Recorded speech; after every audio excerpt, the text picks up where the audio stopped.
Hello. Hello. How are you? Doing pretty good.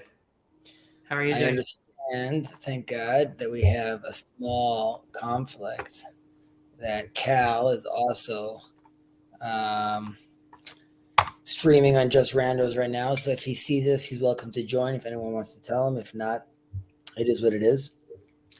Yeah, I think he started streaming and then stopped. Um, All right. so yeah, Awesome to be. love them here as well. So how was your week, sir? Was good. As you can see, I'm starting packing. You started packing. Okay, exciting. I'm moving, so yeah, this is it's all starting. It's becoming real. It is becoming very real. Okay, but also I think that's a good thing ultimately. No? It is. Yeah. No, it's nice to have everything. Oh, sorry about that. It's nice to have everything like to start the ball rolling on some of these things, so you can Yeah, just get it done. You know. Um, I hear that. Um, I'm not distracted, but I mean, I don't know if you're following the news right now. yeah. Yeah, I just spoke to my friend from Israel. All right, so it's not great, Yeah. but hopefully things will work out. So Maybe the we can next derive some wisdom from this and see if we can apply right. it. Or we can help out. I mean, that is in a certain sense that's what's said. Um, I was mentioning this in my conversation with Nate on Grail Country.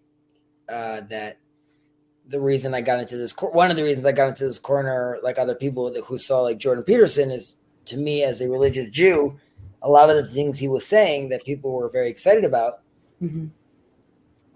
were things that I learned in my tradition. And it was weird for me that my tradition is not doing a good enough job sort of spreading that out, these ideas out there.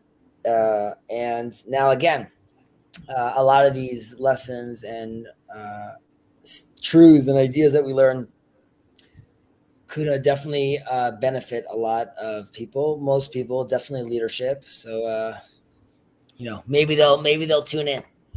Yeah. I sent BB an invite. We'll see what happens. Um all right. So where were we? So I think we this was the last one we did, the 15, 15 the Shammai. 15. Shammai, right? We spoke about Shammai. That is true. Right. Okay. So let's move on. 1 second. Okay. Yeah, I like the screen. Yeah, that's nice. Perfect. Rabban Gamliel. Yeah, that's even better. רבן גמליאל היה אומר, עשה לך רב והסתלק מן הספק, ואל תרבה לעשר עומדות. Rabban Gamliel used to say, appoint for thyself a teacher, avoid doubt, and do not make a habit of titithing by guesswork. Oh, like by laser, like taking a tenth of. Okay, Yeah. fine. I never used it that way. Verb. Yeah. Okay, so let's take it away. Well, I will try to pay attention to the comments, and I also sent a link as well. So Rabban Gamliel, this character, we see a lot of them. There's many Rabban Gamliel around in the Mishnah and the Talmud. This one happens seemingly, traditionally, happens to be Hillel from Beit Hillel, his grandson, famous Hillel. His nickname is, if seeing him according to one of these sources that it is Hillel's grandson, his nickname was Gamliel the Old, because his grandson, Gamliel's grandson, was also named Gamliel.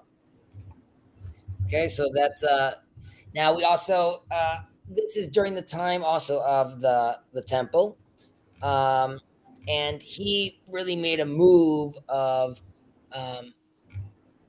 Gamliel also this is post the Zugot, right? Now we're turning into like individuals again, right now, to individuals. Yeah. And he really transformed the title from just, let's say, spiritual leadership to also like social leadership on the ground. And there was decrees he had that had to do with people's marital life and divorce. And he was very involved also with the public sphere. So we have a lunar calendar. So like, when are we blessing the month? He was very involved with these things as well. And he's sort of elevating, in a certain sense, again, this title of Nasi, because he was also one of the Nasi'im. In his name here, we see Rabban Gamliel.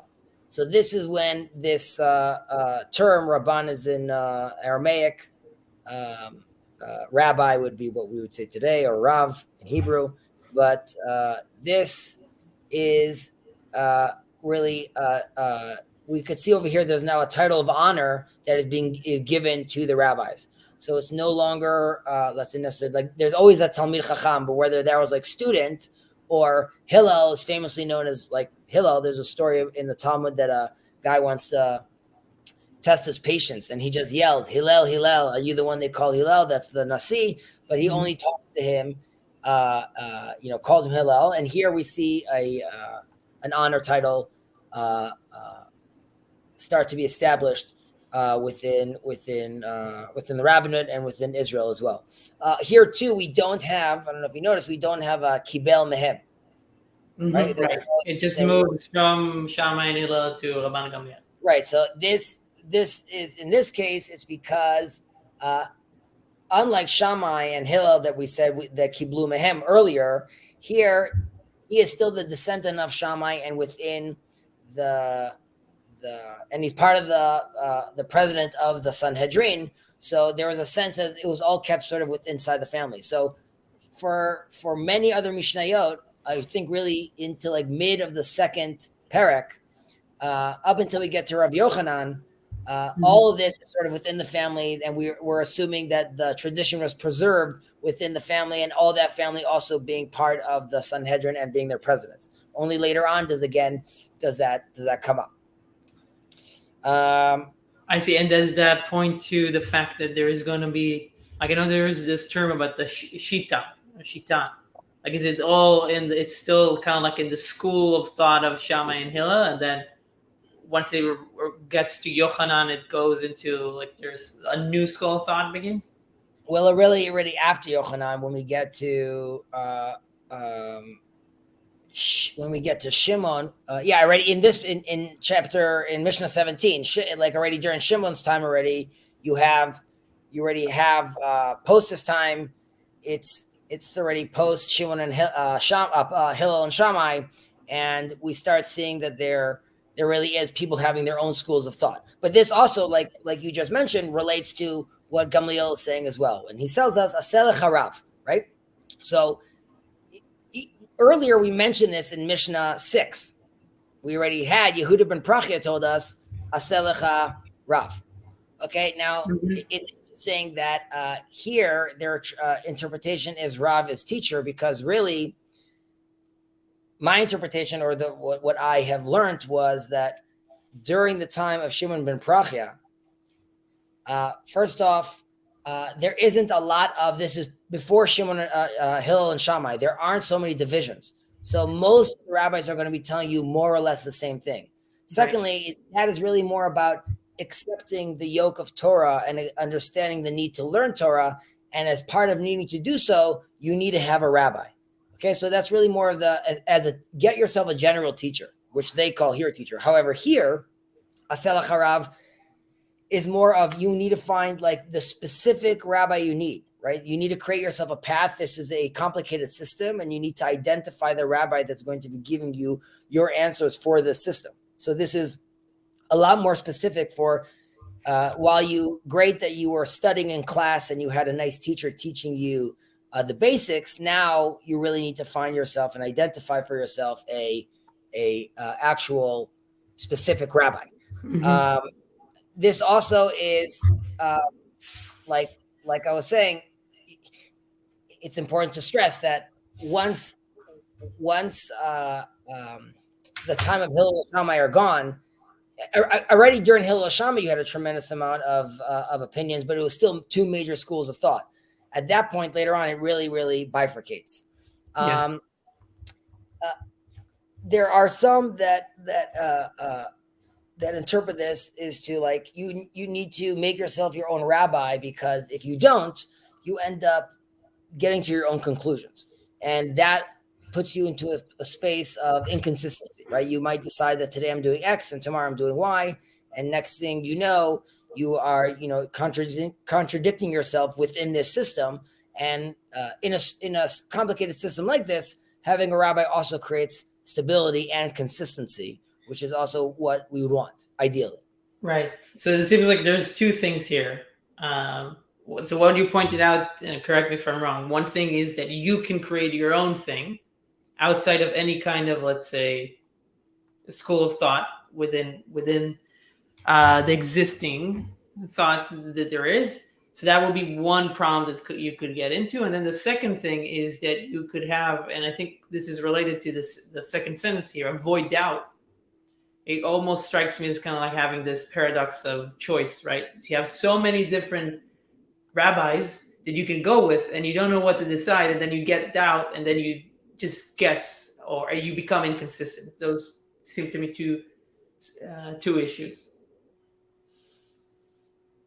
Right. So I think a way to, in one of the interpretations of a Selach Harav, doesn't mean you need to necessarily have the one rabbi for all things. Rather, like you need to identify within the system the rabbis that are giving you their answers for those particulars. Mm-hmm. Right. So as in, there are different opinions. So it's not telling you like to, block that out. And one interpretation could be like, put all that aside and focus on one shita or one path that will give you consistency. Others could interpret this as there are many different options. For all of these options, identify rabbis to allow you to move through those different pathways on all those different issues, right? So you could have some issues that have to do with finance, and you could have some issues that have to do with theological issues, and you might have issues that have to do with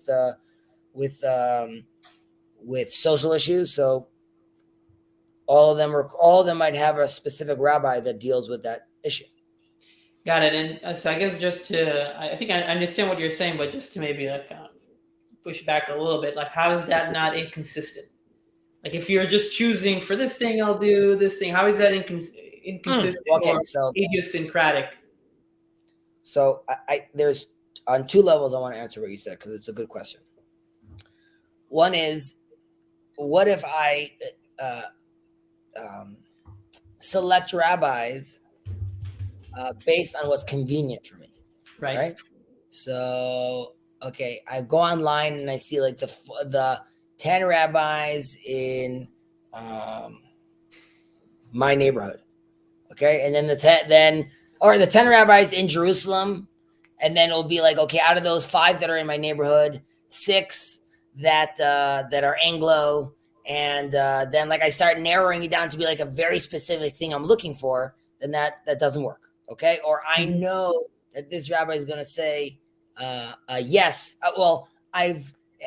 Halakha, Jewish law discusses this. So I ask Rabbi 1, who's my general rabbi, and I ask him for a decree with regards to some issue. And then he says, no, I don't like that answer. Right. So I go to Rabbi 2, and Rabbi 2 says, yes. I'm a bit in a pickle then, because in theory, I'm bound now by Rabbi 1. There's like a way out of this, or people will come and say, Rabbi, I have a question. Don't give me your opinion. Give me the opinions out there. So don't make a decision for me. I want to have the options to make that decision, because if you give me your decree, I'm going to be bound by it. So number one, you can't go around like fishing for specific things that you want. Secondly, with your question is, what about the system you're in, right? Which is Rabbi 1 said okay about topic A, and Rabbi 2 said okay about topic B. However, according to Rabbi A, his tools of interpretation, the way Rabbi 2 interprets, like they both interpret things differently and are using terms differently. So how am I consistent within that system? Yeah. That would be a place where I would say, and people might disagree with me, where you potentially have more flexibility in Judaism, which is, let's say you have Minhag Sfarad and Minhag Ashkenaz, right? So there's like the Spanish, Sfarad is the actual translation would be Spanish, but let's say the Ashkenazi European Jews and the Sephardic Jews. So I live as an Ashkenazi Jew. Can I, in specific cases, tap into Sephardic Judaism and their halachic decrees as well? Right. Mm-hmm. So that would be an inconsistent system. However, that's happening within like the Sephardic Jew is still part of my minyan, part of my 10 people. And he's still within the same club, so to speak, and within the same system. Now you could be like, well, you don't, that's really just a fail safe and you don't really do that. Okay, sure. But there's still more wiggle room. Mm-hmm. I'll give an example. It's a live example. So, Ashkenazi Jews don't swim on the Sabbath, and there are different reasons. One, he might build a boat. One, he might, when he comes out of the pool, he's going to dry himself off and squeeze the towel, which is something you can't squeeze out water from an element on the Sabbath. And there's just that it's not for the spirit of the Sabbath. And you might, to go to the pool, you might, the beach itself or this body of water might be outside the bounds of the city of Shabbat, which you can't be walking. So many different issues. However, according to the Sfaradim, the Sephardic Jews, there is an exemption to do so. What is this exemption? This exemption is if it's not your everyday pool, if it is clearly a pool and not a body of water, and if it's extremely hot outside, where like it makes sense that you're in the pool to cool yourself off and not because it's like a pool party. Okay. Mm-hmm. So my in-laws, I built them a house up north, and that house has a pool in it, and it is in one of the hottest places in Israel. So when I'm there on the Sabbath, I swim. My sons know that we're not using towels. We're going to air dry. They know that we don't have music playing like we do during the week if we're there. We don't have any rubber boats or things like that inside the water because it's not like pool fun. Mm-hmm. It's water, swimming. Yeah, we could laugh and things like that, but it's just more swimming and more chill. Now, I have siblings that won't do that, right? They can't see themselves making that jump and taking on this Sephardic tradition because to them it's too much out of bounds as far as they're concerned. Now, right. I pointed out to a sibling of mine while I was having this discussion with her that you're not going to do this. However, as we speak, you are folding the sheets of the bed you were sleeping on. She came over for Shabbat.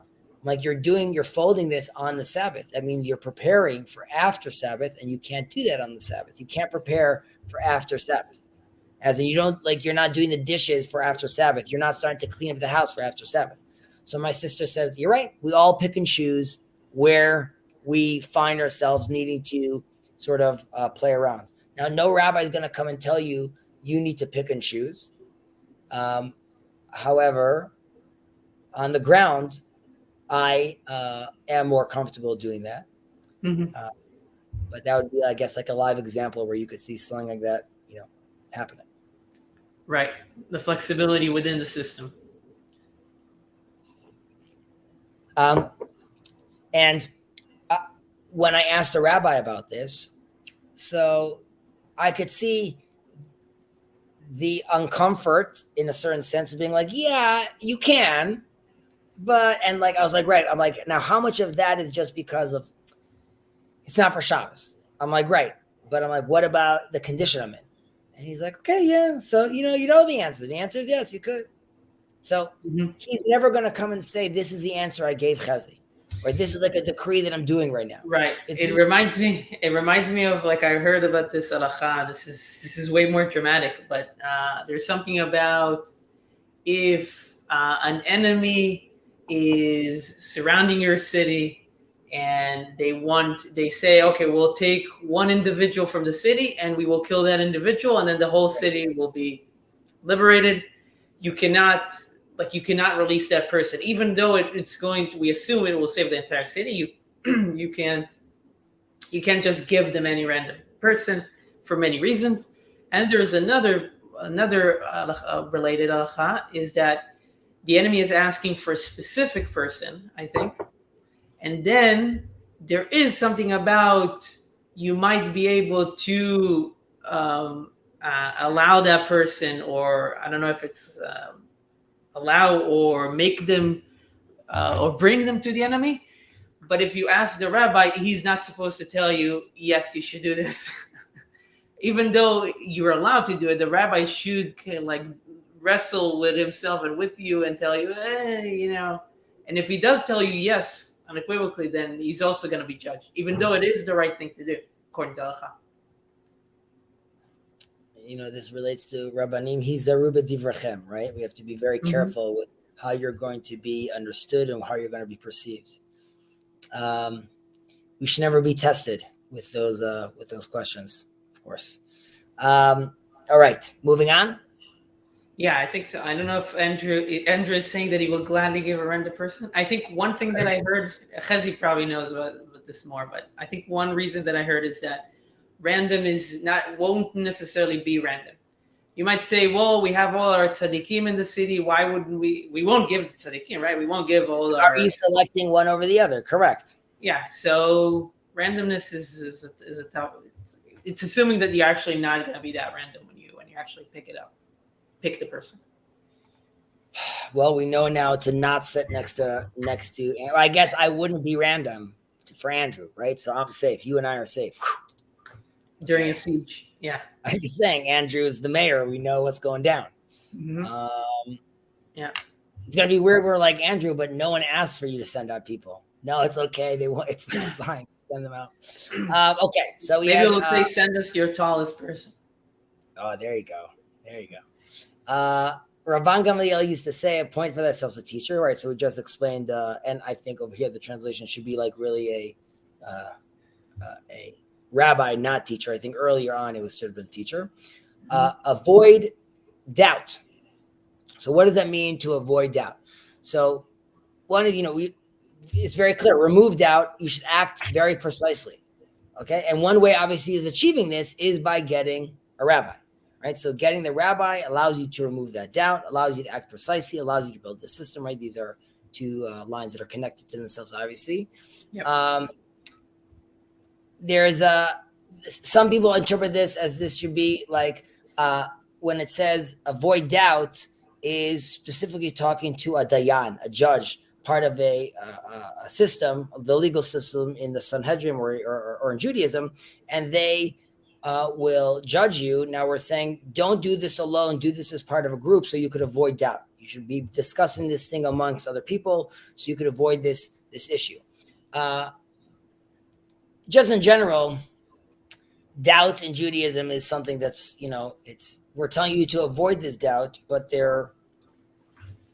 doubt is in a certain way like embraced. Like the Kuzari talks about how someone needs to go through all levels of doubt to find God, right? Like that's part of like the process you need to actually go through. Rabbi Cook, which I'm very fond of and mentioned often over here, he really thinks that like a smart man, he's like, if you're a child or a simpleton and you have a very a pure, and not to me, my cause, like this pure faith, this child's faith, that's fine. If you are an intelligent person though, and in all areas of your life, you're like, you're seeking, you're looking, you're understanding. But when it comes to like your religion, you're like, I do this because this is what they told me and that's it. That is, Rabbi Cook sees this as a problem. There is the expectation that you challenge yourself, even if that means going through these levels of doubt, or these levels of heresy, really. You have to go, if the Kuzari mentions you have to go through all these levels of kfirah, of heresy, where you, of apikorsut or kfirah? I can't remember if it's either way, it's the same. But you should go through all these levels. So Rav Kook also, the wise man should challenge himself, even if it makes him uncomfortable. That's really talking about like more of, let's say, theological doubt than, let's say, halachic doubt, right? It's not an invitation for you to live like a wayward life because you have a hall pass now, basically. It's but doubt itself, even, I would say that in Judaism, we really start from this place of certainty into doubt and back into a higher level of certainty, where you have this lower level of certainty where you could even find in idol worship, right? Looking at the stars, seeing that there's a greater, worshiping some sort of power. Then there's this enlightenment stage, so much so that the Greeks even forgot that they used to worship gods. Like the philosophers turned into this thing, basically, that they realized like there was once this other version that we were enchanted with, all the way back to getting, like you could say even now with like the Vervaeke conversation or the Jordan Peterson conversation, like getting re-enchanted, but at a higher level than where the idol worships were. As Jews, we would say like, transcending to like monotheism and one God and understanding like, the unification of those things is a much more mature understanding of that certainty. So right. I would say you have sort of that like, and we mentioned him also last time, but like Descartes, right? He had like, I think therefore I am, and he wants to like, confirm that he exists, and if he exists, then God exists, and if God exists, like the world exists. But ultimately, then philosophers from Descartes after are trying to basically disprove his certainty. And his certainty, with Descartes, you have like the reverse. It's doubt, right? Like you have to doubt everything, to certainty. But I think philosophy then brings us back to this doubt, to this uncertainty that we're not sure. Postmodernism takes us to a place where, what do words even mean? Am I even thinking? Can I even use these terms thinking? Right, hermeneutics of suspicion. That's right. So I think Judaism is like the reverse of that, where it's lower level of certainty, doubt, higher level of certainty. Yeah. So I have something that's confused. I need to find out where I heard this commentary or where I saw it, but there was some commentary that is confusing me a little bit. Sure. Maybe you can help me out with it. That it compared or analogized Amalek and doubt, right? So of course, there is a sense of how doubt, and I think maybe it says safek, of how terrible that can be. But on the other hand, we were just talking about, and I get what you're saying about how doubt is important for the sake of questioning, of like ladat, to actually know more and more about God and about the world. So how do you separate questioning and doubt, or like how is this like connected, and this idea of how it's connected to Amalek? So the way I've heard this idea is that Amalek is the internal doubt. Okay? And you're going out and telling yourself, and we discussed this in previous Mishnahs, Imena Nili Mili, right? Like doubting yourself, or like, turning yourself into the nothing. Right. Or we're discussing that some ideas that we have in the East of, completely, that full ego death into like nothingness, and the spirit can move on. Yeah. Amalek is the one necessarily challenging you. Well, let's say at least theoretical Amalek, right? There was a concept of people called Amalek, which were the ones that would prey on the weak and on the poor in the desert, right? People that were not sure if they're going to make it or not, they were destroyed by Amalek. And when the Israelites go out, again, Amalek attacks them. And this is for them to doubt themselves. Like, are we those poor people that made it out? Are we one of those straggling people in the back that are going to get destroyed by Amalek? And that doubt from there, which we required, God tells Moses, when you put your hands up to the sky, right? I'm not going to make a miracle happen. When you put the hands up to the sky and they look at you, if they believe in themselves enough, they will overcome. They will overcome this. And here, in today's day and age, what does that mean? We still have to destroy Amalek. We need to destroy the self-doubt in ourselves that's telling us, you can't do this. You're not good enough to do this. And you see at a wedding, you see people, the couple's getting married and you see people standing in the crowd looking, that couple, it's not going to last. It's going to last 6 months, no more. That's like shooting arrows of doubt towards those people and towards that, and that's doubt within the person you're selling that to. So that is the Amalek doubt that you're trying to get rid of. It's less the doubt of, should I challenge myself, and more the doubt of, who do you even think you are that you have a chance to do this? Who do you think that you could follow through, that you could pull this off? And going back to Anili Mili, Modani, right? I think and I recognize I am exist, and the Creator made me. And so because he made me, who am I to doubt myself in that sense?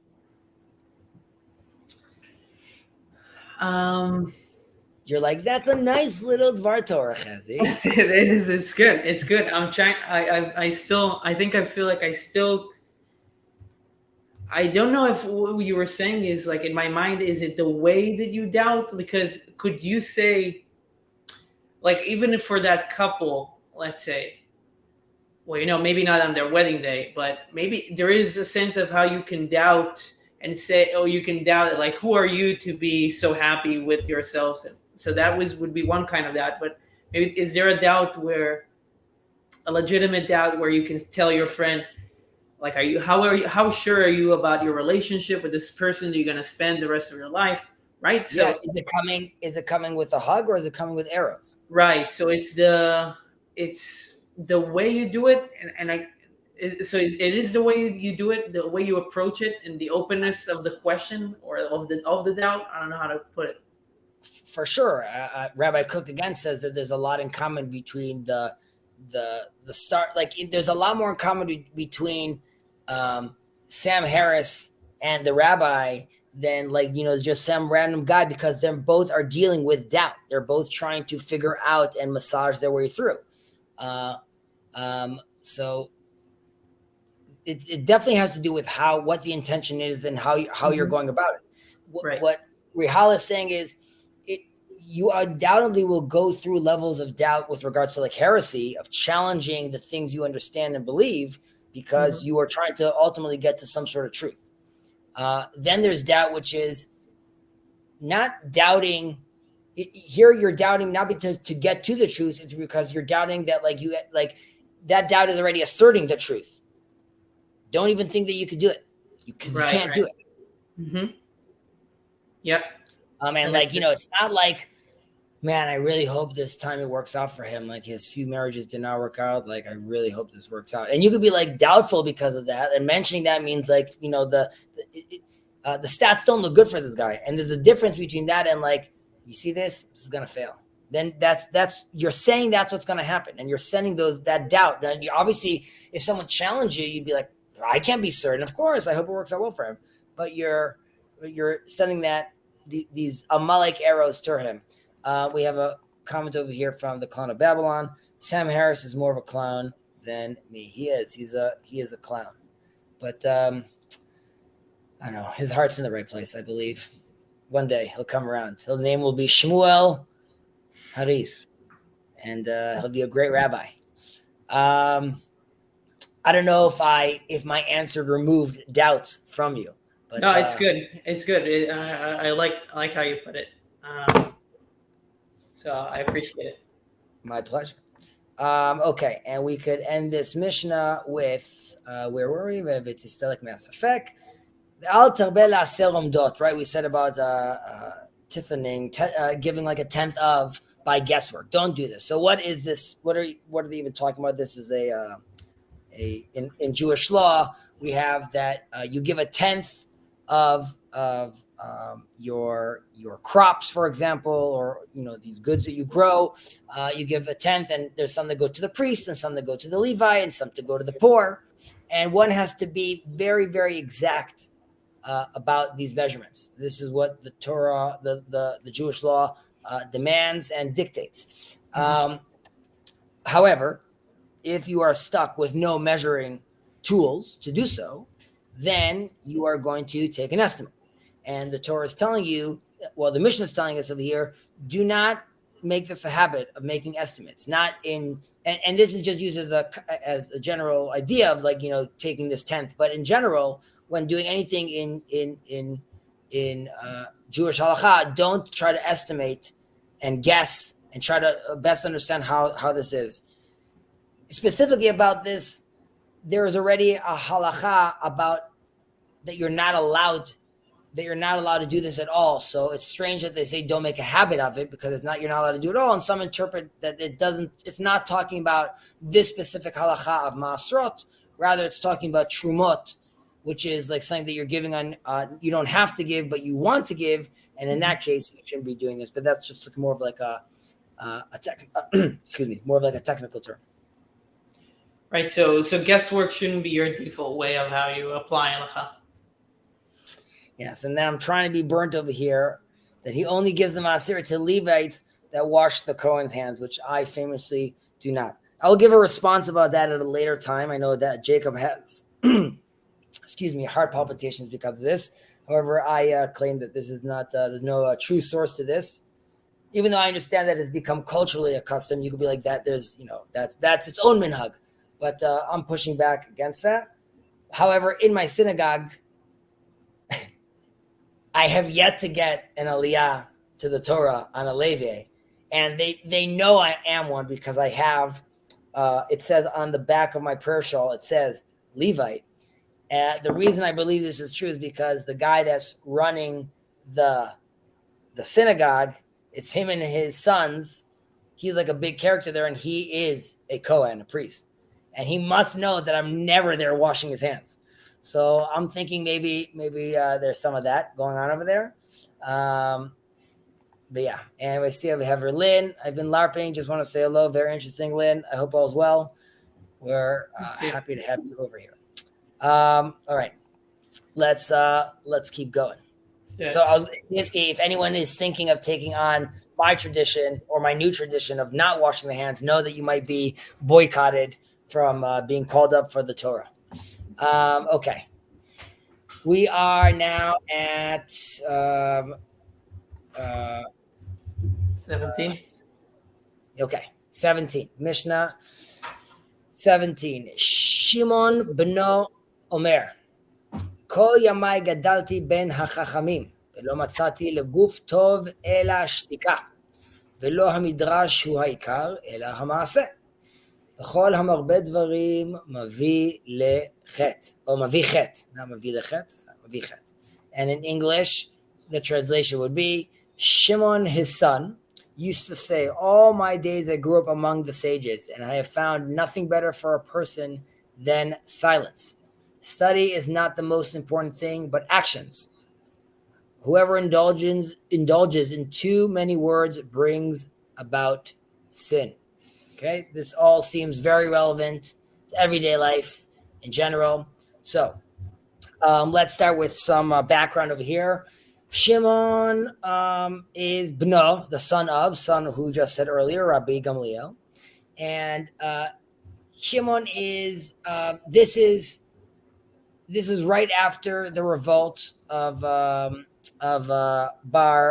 Kokhba, I believe. Is this right after the revolt of Bar Kokhba? I think so. Yes, this is after the revolt of Bar Kokhba, and this is also he ends up getting killed as one of the first of the 10 martyrs. Okay, there's like a lot of new decrees on the Jews at this time, and it was a very, very difficult time during Shimon's time. He was known for a specific decree of his because he didn't have many, and unfortunately he gets killed. But for the unholy, someone that becomes unholy, becomes a tamed, becomes unclean, touches a dead body or other things that happen, he must bring a sacrifice to the temple. However, sacrifices, lambs, the animals that you would bring were quite expensive.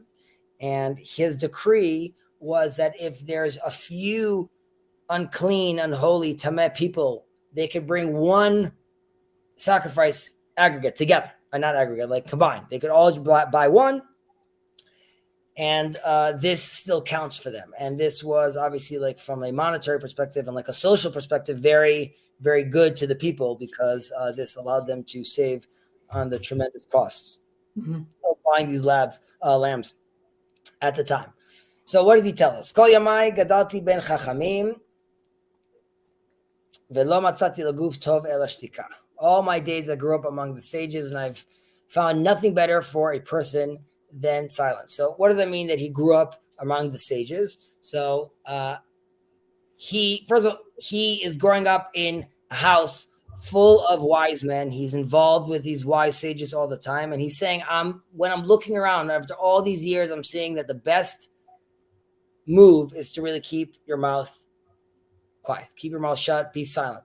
Some people say that he grew up between the sages is he's growing up after Shimon, and he's growing up in the time of Hillel and Shammai. So he's growing between these two different schools of thought. So there's a lot of different ideas out there. And he's saying, in order to really learn, once there's a lot of different ideas out there, you must be silent, because there's a time for you just to be listening and hearing and understanding what people are saying, because there's a lot of information out there. There's a lot of a noise, and you want to hear the signal. And if you're going to be talking, you're going to end up missing that signal, which obviously dovetails very nicely with his next comment, which is velo matzati laguf. I'm saying, sorry, velo matzati laguf el shtika is. Wait a second. I want to read this again. Velo matzati laguf tov el shtika, and then right. There's this concept. It's like it's fleeting for me right now. This idea. It was like a very interesting idea. This dichotomy they have, but it's slipping away from me, so I'm not remembering right now. Hopefully, it will come back to me. So one question that I have about found nothing better for a person than silence. So in Hebrew it says guf, which is body. It can be you can say it as body. Why would he use that specific word? Why do you use that? Okay. So actually, you just reminded me. So Rabbi Cook actually he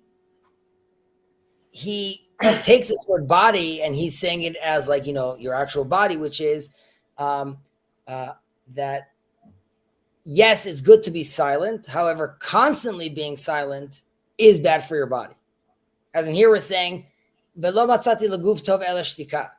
And Rabbi Cook flips it on his head and says that the shtika is lo tov laguf, right? The silence is not good for the body if it's in an extreme, as in there's a time and place to be silent when you're the student, when you're listening. However, at some point, if you keep that all bottled up inside, that is going to be damaging to your body. You're not going to be able to continue. It won't be productive to you. It's also important to say that when he says velo matzati laguf tov el shtika, silent. And it's happening within the context of him saying that I grew up in a house full of sages. He's telling you that even the words of wisdom, it's better that you're quiet about them. So obviously you could be like, I'm talking about nonsense. I'm talking about binging. You should keep your mouth shut. But even if you have things that seemingly are wise to say, you should be quiet. And from what we learned in previous Mishnayot, we see that, and if not for the reason that it could be misconstrued, you could be misunderstood. So even wise words could end up causing a lot of devastation. So, we see that here, again, there is also a general hint of what's happening around him at the time. There's so many ideas being thrown out there. There's a lot of divisions. He's saying a lot of us should just really be keeping our mouth shut and trying to really hear that signal. Right. Okay. V'lo midrashu ha'ikar ela ma'aseh. Study is not the most important thing, but actions, right? So at the end of the day, it's all about actions, right? It's not whether you walk the walk, but he talks the talk, but does he walk the walk? And here too, we're talking about, at the end of the day, you have all these wide ideas. We have all this thinky talking in this even in this little corner. But like what Grimm talks about, embodiment, and obviously other people talk about embodiment, but that's really what it is in the end of the day. Are you going to show up on the Chino Camp Yard grounds and are you going to pitch the tent for someone else? Are you going to build? Are you going to do? Are you going to quote unquote, put your money where your mouth is? And for that, you need silence, right? You don't need to be talking to be doing those actions. That's really, and they're really letting you know, and they're saying that lo hamidrash hu ha'ikar. This is obviously a very big question with regards to, is it in Jewish tradition, is it learning, the study of Torah that counts, like we've discussed before, or is it the action that counts, right? Is it, and this is a very big question debated within the Talmud, which ultimately the conclusion is gadol Talmud she'mavih li'idei maaseh, right? So I'm saying learning is important because it brings to action. So yes, you must learn. There's a time and place to learn, so you know what to do, but ultimately you must do. This also relates to what's happening in the country again, right? With regards to the ultra orthodox over here. So how much emphasis do we put on the learning, and how much emphasis do we put on telling my lovely brothers, well, your learning is fantastic and I want it to be ongoing forever and eternity, and I want to be part of that ongoing chain of learning. What you are learning is to manifest and act and embody out in the world, in the communities, in the population, and make its way across the globe to other people. So one must act, and I think here in this Mishnah we see another place. Even though earlier we were saying how important it is to learn, ultimately there's a lot about action and embodiment, which again is embodying the Torah, manifesting the Torah, not only by the study of it, by also the actions themselves. So we see this being stressed here as well. And it wraps up with the kol hamarbe dvarim mavi chet. Whoever indulges in too many words brings about sin. Right. So this is a classic Jordan Peterson about, like, not lying, or like, at least try to tell the truth, right? Like, got to be careful with your words. Words being used the wrong way. I always used to give like people like an example how quickly things could like go off just by little interactions of people talking too much. And I would use this as dating when I was younger, talking to younger guys. You're going to go tell you like Becky. So you're going to go speak to Jess about Becky. And you're going to go tell Jess, hey, Jess, I like Becky. And now Jess goes and talks to her friend. She's like, oh my God, I was just talking to Chezi. He's like obsessed with Becky. I'm not obsessed with her. I just said I liked her. Okay. Then one of her friends sees me walking outside near, I don't know, someplace. And they're like, you're Chezi, right? Oh my God, I heard like you're obsessed with Becky. Oh, actually, we were just talking to her. What, are you a stalker? How did this turn into like now me being a stalker just because like saying I like this person? And like, people suddenly using these words or these terms or talking too much about a topic always leads to problems. And sometimes relating to the thinky-talky, you could talk a lot and have no answers and just end up wasting someone's time. So I joke about this with my grandfather, may he live and be well, and I love him very much. But the joke in the family is like, you'll go to grandpa or Saba and you'll tell them, Saba, what time is it? First of all, what is time? And who are we? You're like, okay, like this is not going to be productive if like we do this on every single word. We're just going to like unpack and like, there's no end to these kind of things. There's even a hint over here. Some sages see this as a hint all the way back to Eve, right? She added to what Adam said, and you added more words over here, and that led to to people misunderstanding, which led to the first sin. Basically, you brought about the first sin was brought upon by using too many words, by not being precise and I think there's like obviously a very deep lesson over there as well, which is like how quickly you could fall from grace just by not being precise. There's a phrase le'olam yeshne adam letalmidav derech ktsara, which Maimonides likes, which is you got to speak clear, succinct, short. Don't take the long route, but rather just give people the information. This maybe we went overboard with how legacy media today has like 30-second sound bites, right? Maybe we made it like a little too small. But the question is, if we need to answer a question about taxes, doesn't need to be like a a 50-hour series, right? The meaning crisis doesn't need to be 50 hours, or could we be doing this in like a 10-hour conversation, a 5-hour conversation? Right. Yeah. I think Viveki will say would talk about how relevance realization can help you understand the trade-off between how much information you want to give, right? Like being concise versus when do you need to be a little bit more detailed. Um, for any particular, I mean, I can definitely see that with any interaction that I have with certain people. I can be more detailed, right, about specific topics, and certain people you just need to give them like a specific opinion, perspective, and then from there maybe you can, if needed, you go into more detail. You could But yeah, elaborate more, correct? a very important skill, and yeah, I see this echo like in a lot of the chapters that we're going through, or the Mishnah that we're going through. Concise, precise. Yeah. Which I think, by the way, is again as beautiful as, you know, because this is all downstream.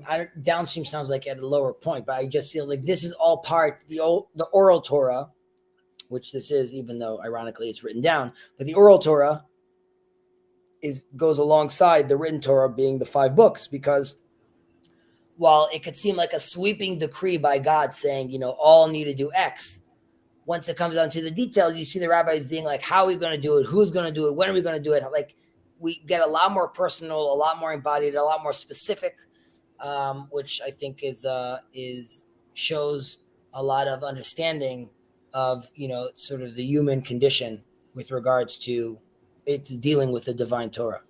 Mm-hmm. And almost sort of, and to say that it's clearly, this is part of what God wants. He clearly understands that, like, obviously this is how it would manifest, right? Where we would need to be patient with the poor, and we would have to explain someone that's not understanding it well. We'd have to be very patient with them and explain it to them a certain way. So I think there is a lot of sensitivity to that here. All right. Next Mishnah, and I think it's actually the last Mishnah of Pirkei Avot. Is the last Mishnah? Is that correct? Want to scroll down? Mm-hmm. All right. I think Dan has a question. We can probably answer it. Okay. So this passage is teaching about this. Is teaching about study versus working. Sorry, this passage is teaching about study versus working a job. That the most important thing is working a job and not the study. Yes. But again, to clarify, Dan, the study is necessary, right? Like, even to read these words that we're teaching right now, study is necessary. This is only happening like in the study hall, basically, where I could read these things and understand these things. So this is all part of making yourself a rabbi that we're saying. Right? So you're already a part of a system. So there's going to be the years where you're learning to study. But ultimately, because we have passages that discuss the importance and stress the need and the commandment to the actual physical act of studying, it's necessary for the rabbis to always have a caveat, which is right, but it ultimately has to manifest in embodiment. It has to manifest in action. So yes, it's more important, but like I mentioned earlier, there's a concept which is in Hebrew, which is it's the conclusion is the learning is great because it leads to action. Like it's not that we prefer learning, whether we stress learning, because learning ultimately will lead you to action. The question is, when do you cut the cord? Right? When are you going to be like, okay, it's time to leave the cave. It's time to leave the home, or like God tells Abraham, go for yourself, go out there, get out there and actually start embodying, start doing. Well, you do that. Yeah. I mean, I would almost think that you do that every day, almost every second, in a sense, right? Because I mean, you give an example. You were just talked about like helping the poor, for example. You can study about how to help the poor and like the stories surrounding that, but that is something that you can do every day. It's like, or at least a small amount of it, right? So you can keep practicing and practicing and practicing and learning more about it, and then practicing and more learning, going back and forth, which is more dynamic than, you don't necessarily need to do like all the learning and then okay, now I'm going to do all the doing. It's probably this more dynamic approach. So when my brother, my oldest brother, and my older cousin were being drafted, so we had this family get together, to sort of see them off. And my uncle spoke, and my uncle said how in the community, right, that's being drafted or going to the army as part of a religious community is, which we see in the ultra-Orthodox community, is not really done, right? They're against this because of they're saying you're missing out on the study of Torah. Mm-hmm. However, my uncle was mentioning then, aside from, let's say, the classics of, let's say, protecting Israel is like you're saving someone's life, and this is very important. He was mentioning how this is, you get the opportunity to live Torah. He's like, while you're going to be walking during your on your checkpoints, or you're doing your patrol, you could be going over your heads right now on, and this is happening during the Sabbath, which does during the army, go over in your head the laws of these bounds of Shabbat, and go over the study of, like, is this fence tall enough or not to be classified or characterized as something that would be permissible or not to pass over. And when you are dealing with your soldiers and in such an interaction, when can you put on your halacha glasses and see where can I apply halacha over here? Or using, let's say, a matrix idea at the end of Matrix, right? Neo realizes he finally sees the matrix, right? He sees the code going through. So can you look at the world in that way? Can you look at the world where, this is another thing my uncle would say, he would, when he was in the kitchen and my aunt would offer him some food on Friday, he's like, I can't eat that food that you're cooking because that has the Sabbath particles inside. Like, he is already looking at that as his code, right? Not as like, oh, it's chicken. It's like, no, that's Shabbos chicken that has Shabbos code on it, which is not relevant for me right now. Because that's, so in that case, I would say, like I was saying earlier, where it's more dynamic, that is living the Torah and doing so. So the question is, when you're doing that, then you're sort of acting out Torah. It would only qualify as the study of Torah if, let's say, and that's why, at least what I tell myself, when we have these discussions, this one for sure, because we're literally learning Torah, but even on a just chatting, there's a lot of that which I believe is the learning of Torah. It doesn't matter to me whether or not the guy I'm speaking to knows that his ideas also show up as Maimonides' ideas or Maimonides' ideas. As far as we're concerned, we're just discussing ideas, but that is the learning of Torah as well. Yeah. There's another comment over here if it's relevant. Chezi, if you're being boycotted for not washing the Kohen's hand, you should start washing the Kohen's hands. I don't know if I'm being boycotted. I think that's the theory. I did consider that. I also considered that because it's difficult for me to answer my son why we don't do that right now without sounding like either very arrogant or very dismissive. Yeah, I got to still think about that. But I appreciate your point. Okay. Hala. Rabban Shimon ben Gamliel Omer. We have another Gamliel, Ben Gamliel, right? This is like his grandson now. Al shlosha dvarim ha'olam omed.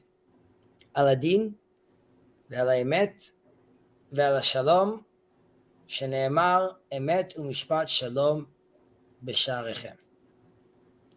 Okay, now this is interesting. In here in Sfaria it says Al shlosha dvarim ha'olam omed. However, in most versions it says Al shlosha dvarim ha'olam kayam. And ha'omed is what we see in. Let me see if this is true for a second. 1 minute.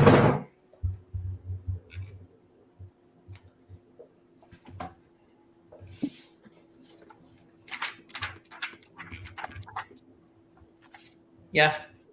When I look at the Chabad, even though I'm aware that there are other sources that write it like this as well, but generally speaking, it's Ha'olam Kayam. And and so it exists, and it doesn't necessarily it doesn't stand. On Mishnah Bet, it's where the world stands on those three pillars, and here it exists on these three concepts, basically. So this is the interpretations are in Mishnah Bet. It's talking about what the whole world stands on, right? The existence stands on, and this is talking about what society rests on, right? These are different levels of the way how we're looking at this. Basically, one is talking about like a high level of existence. One's talking about really is from a society level.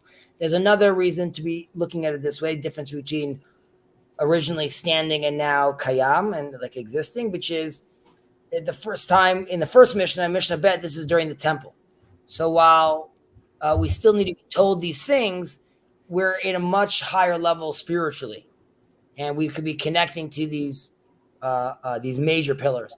However, post temple, we no longer have that.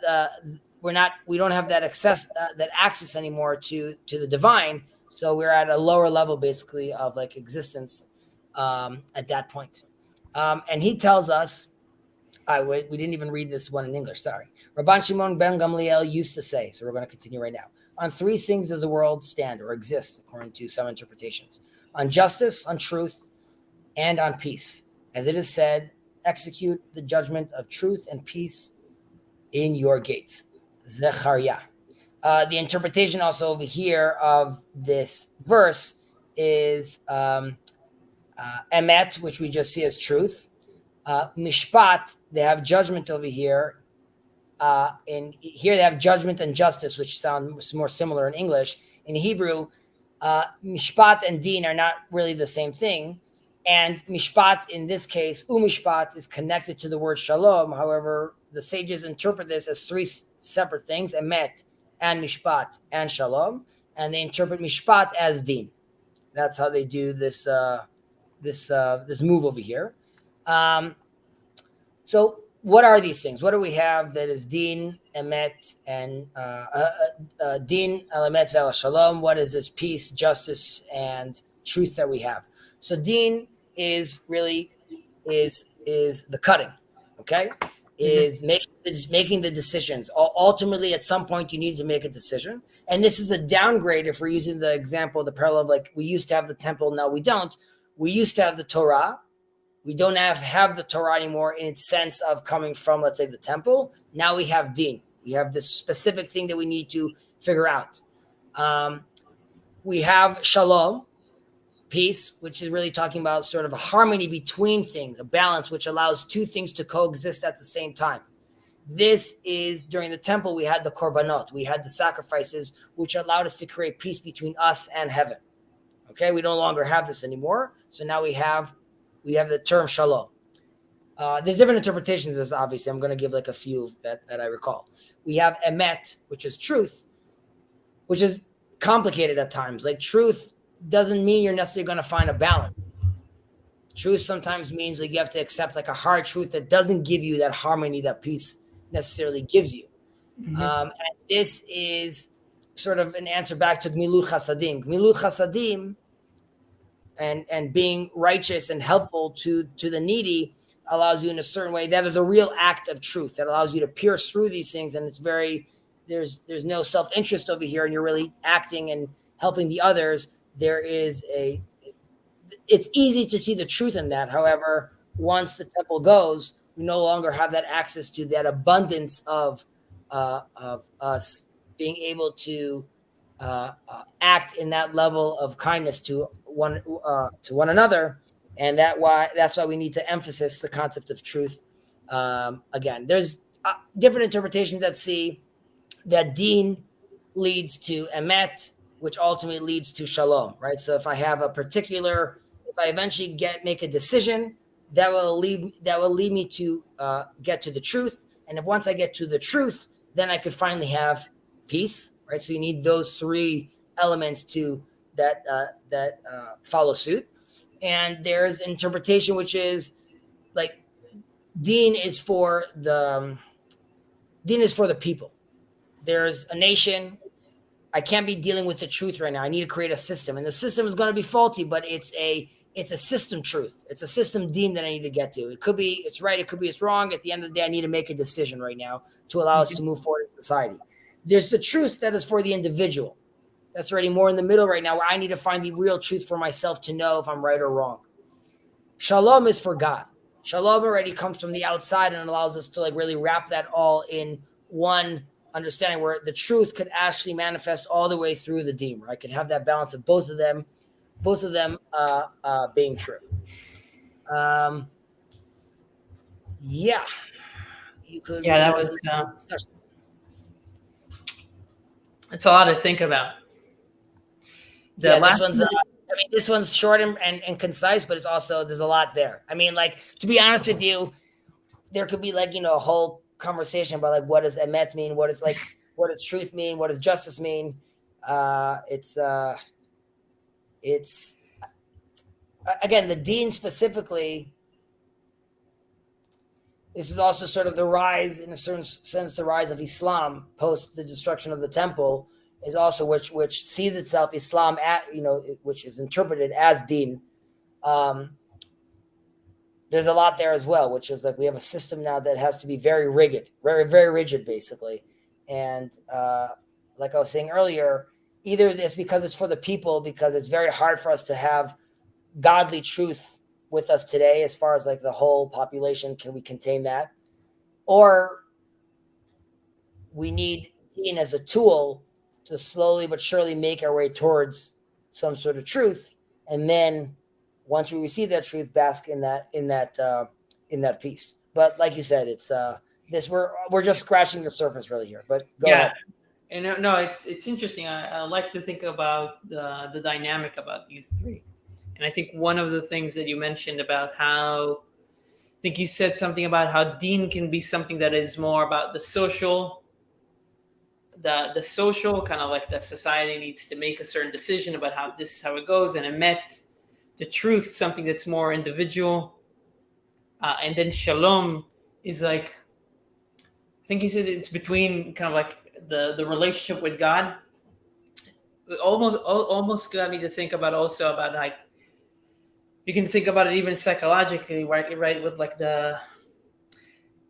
where you have like the social aspect, and how you need to marry that with your own truth, and how that can be done through maybe shalom, right? Through kind of like how things can live together, both the social justice that is putting pressure on you, and also the truth that you have individually in a certain way.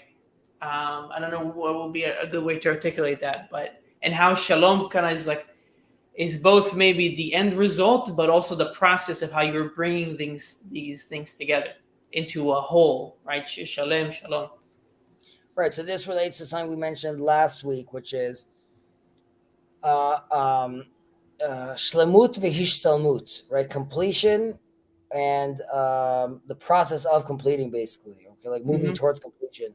And one is, completion is fixed. There's no movement over there, while moving towards completion is alive.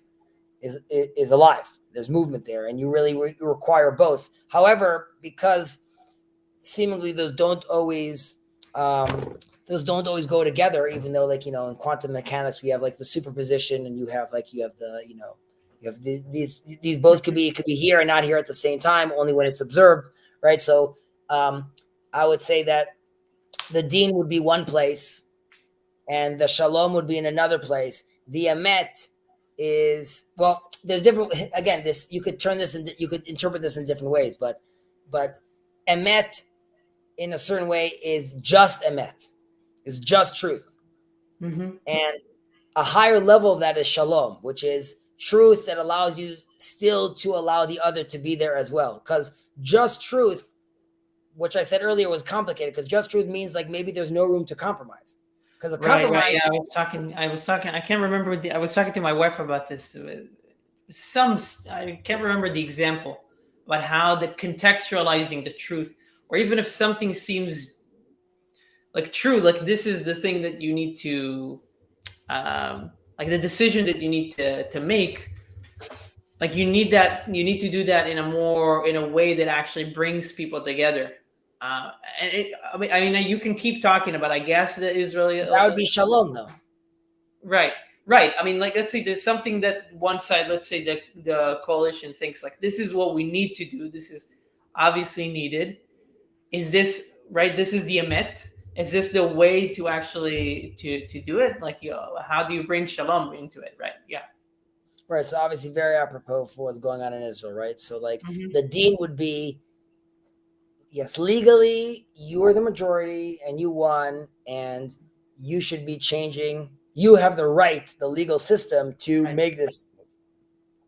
The emet is both parties know that there needs to be a reform in the judiciary system. And both parties, many of them, even the opposition, have said things that are very close to what the coalition wants to do right now. Mm-hmm. But that's hard facts, right? The shalom is required now to how do we manifest this right now? Right. That's why emet is complicated, because emet is you're forcing right now, let's say, in this case, the head of the opposition and other parties, the coalition keeps quoting them saying, but you say 1, 2, 3? Didn't you say Mhm. da, da, da? Yes, you're forcing me to look at just truth. That's not going to get us where we want to go to right now. That's not, I won't be able to compromise on just truth because you're making me stick on this truth place, and that is not allowing me necessarily to move forward. But that's why when I say, the shalom is really the divine, is the higher level of truth, because it's all encompassing. Mm-hmm. Right. It's more than the unity. superposition. I'm saying It's the a chad, superposition right. is the problem. Sorry, repeat that. I'm saying the superposition is the problem, because in the superposition, you're deciding like, here it is right now. But then there's no room for movement anymore, right? Like, this is where it is. I need to be able to be looking at it. I need to see both options. And because of that, I need to be able to, and this goes back to the place of doubt, really, is how do I wield doubt as a sword or as a tool, where like it's not crippling, rather it's empowering. And how does that relate to emet u'mishpat shalom shiftu Well, b'shalom? I would say that in shalom, you are getting an emet that is seemingly like, if I could be doubting myself in a certain sense, and because I'm doubting myself, I'm lowering my level of certainty and allowing others to come inside. That allows me to create a space now where I can move forward together. Right? I was saying how in Hebrew there's milchama and there's lahalchim. There's war and there's to weld together. Right? So during the process of war, right, while welding, I'm putting a huge amount of fire on it right now. Right? If it's too much fire, this thing's going to snap and melt, basically. If it's not enough, I'm not going to be able to tear it apart and then weld it back together. So I required that place of doubt in a certain case, to doubt myself, or to lessen myself, or to remove the certainty I have, to move to a place of shalom.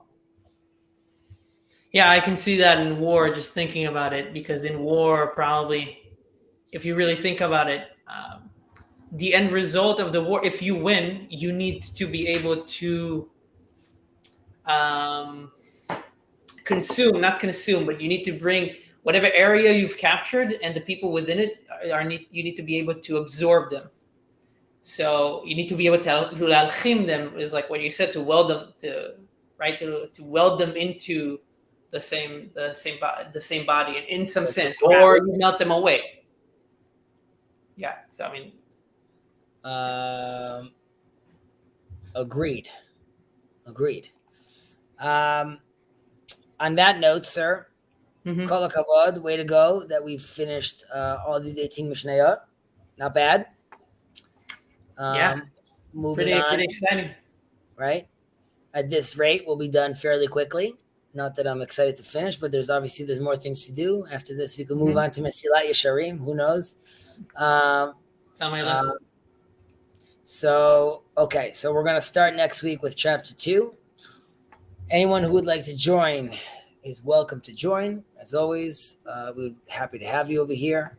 And if I'm going too quickly or I'm unclear, do not hesitate to ask for clarification or slow me down, because en habayshan lamed, the shy one, if you're shy, you don't learn. On that note, I bid you all adieu, Ben. Thank Next you very week. much. The reason we're not doing next week. No, next week also sounds good. Excited to start the second chapter. Indeed, excited to start the second chapter. Have a great day, sir. You too.